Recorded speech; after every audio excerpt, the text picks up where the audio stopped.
আল্লাহ তাআলা কিয়ামতের কঠিন ময়দানে যেদিন স্বামী স্ত্রীকে চিনবে না, স্ত্রী স্বামীকে দেখে পালিয়ে যাবে, বন্ধু বন্ধুরে চিনবে না, পীর সাহেব মুরিদরে চিনবে না, মুরিদ পীর সাহেবরে চিনবে না, দলের কর্মী তার নেতারে চিনবে না, নেতা তার কর্মীরে চিনবে না, বন্ধু বন্ধুরে দেখে পালাবে। এই কঠিন মুহূর্তে সূর্যটা মাথার কাছে চলে আসবে, জমিনটা তামার জমিন হবে, আজকের জমিনের মতো নয়। মানুষ ঘর্মাক্ত, ক্লান্ত, শ্রান্ত মাথার মগজগুলো কানের ছিদ্র আর নাকের ছিদ্র দিয়ে বেয়ে বেয়ে পড়বে।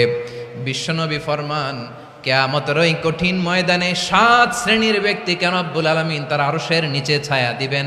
তার মধ্যে প্রথম শ্রেণীর ব্যক্তি হলো ইমামুন আদিল।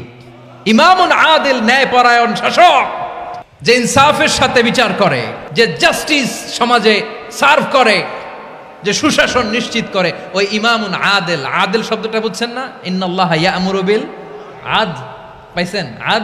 আদিল। 7 শ্রেণীর ব্যক্তিকে আল্লাহ তাআলা সুশীতল আরশের নিচে ছায়া দিবেন, যেদিন তার দেয়া ছায়া ছাড়া কোনো ছায়া থাকবে না। এর প্রথম হচ্ছে ইমামুন আদিল, ন্যায়পরায়ণ শাসক।